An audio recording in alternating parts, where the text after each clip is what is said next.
Assalamualaikum warahmatullahi wabarakatuh. Hai anak-anak, apa kabarnya hari ini? Semoga semuanya dalam keadaan sehat ya. Untuk kegiatan seni hari ini, kita akan mempelajari tentang seni tari ya. Nah, lebih spesifiknya adalah kita akan mempelajari tentang dari mana asal-usulnya gerakan tari itu bisa diciptakan. Nah, nanti kalian juga akan mencoba untuk melakukan sebuah tarian yang terinspirasi dari salah satu gerakan makhluk hidup ya. Tapi sebelum kalian mencoba untuk menari, silahkan perhatikan terlebih dahulu materi yang akan Pak Satria sampaikan berikut ini ya. Kita mulai dari pengertiannya dulu ya. Seperti yang pernah Pak Satria sampaikan di tema-tema sebelumnya, seni tari itu adalah suatu bentuk ekspresi emosi yang ditunjukkan melalui serangkaian gerakan. Jadi, seni tari itu atau tarian itu biasanya mengandung ekspresi emosi dari si penarinya itu sendiri. Nah, fungsi dari seni tari sendiri ada banyak ya.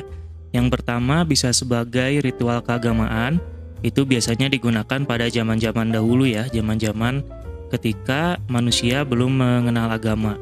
Tapi di beberapa negara dan di beberapa daerah juga masih ada yang menggunakan tarian ini sebagai bentuk ritual keagamaan atau cara mereka misalkan beribadah gitu ya. Lalu yang kedua ada sebagai alat penyambutan. Jadi misalkan kalau kita datang di satu tempat tertentu, kita disambut dengan tarian-tarian. Contohnya misalkan ketika kita ada di Bali, biasanya kita disambut dengan tarian-tarian. Lalu yang ketiga ada sebagai alat untuk menyampaikan pendapat. Nah, ini maksudnya ketika kita punya pendapat, ketika kita punya misalkan keluhan atau kita merasa kurang suka dengan satu keadaan, itu bisa ditunjukkan juga dengan melalui tarian. Lalu ada juga sebagai penguat suasana dalam suatu cerita. Maksudnya ketika misalkan kalian menonton pertunjukan drama atau menonton sebuah film, pasti ada adegan di mana tokohnya itu akan menari atau ada latar-latar atau pemeran-pemeran lain yang menari di adegan itu. Nah, itu bisa untuk menunjukkan kira-kira adegan itu suasananya seperti apa sih? Apakah suasananya lagi senang, lagi sedih, atau lagi marah, dan lain sebagainya. Ketika kalian berlatih di assembly juga kan seperti itu ya. Ketika kelas api masuk, tariannya berbeda. Ketika kelas angin masuk, tariannya berbeda. Nah, itu maksud dari menunjukkan suatu suasana. Dan yang terakhir, tarian itu dipakai juga sebagai hiburan ya. Nah, sekarang kita masuk ke ini ya, sumber dari gerakan tari itu dari mana aja sih asalnya. Nah, kalau kalian perhatikan kan biasanya penari-penari itu gerakannya bagus-bagus ya. Kira-kira itu bersumber dari mana sih? Nah, sumbernya itu yang pertama bisa dari perasaan yang sedang dirasakan si penarinya. Jadi, misalkan dia lagi marah, dia ingin menggerakkan tubuhnya seperti apa, nah itu nanti bisa jadi tarian juga gitu. Atau misalkan dia lagi sedih, gerakan yang dia keluarkannya seperti apa sih, kayak gitu. Nah, itu contoh yang pertama.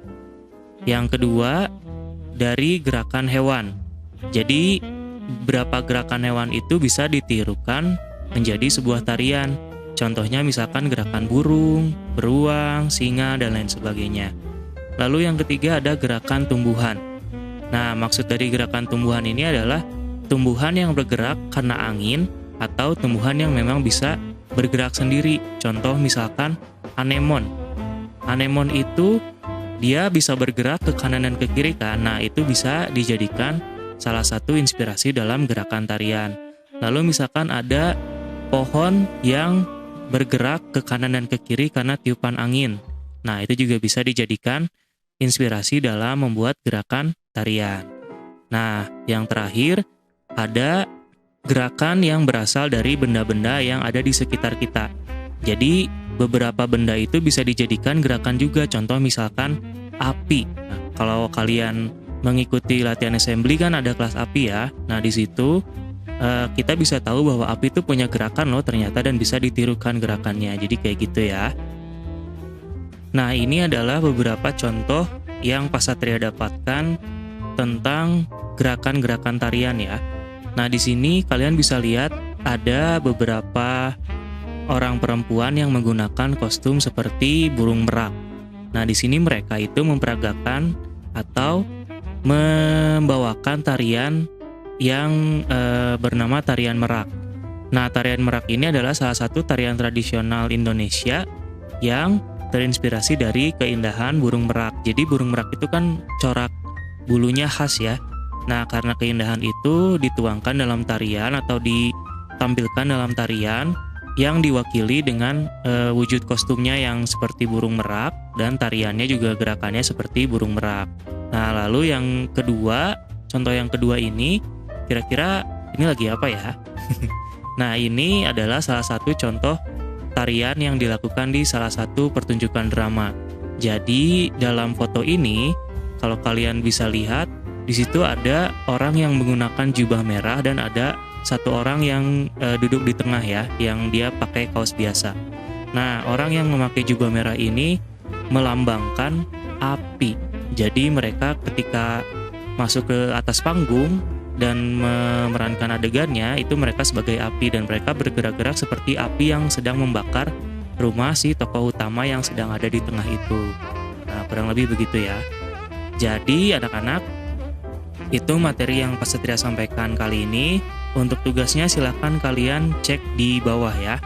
Nanti Pak Satria akan sampaikan tugasnya di bawah. Selamat berkarya.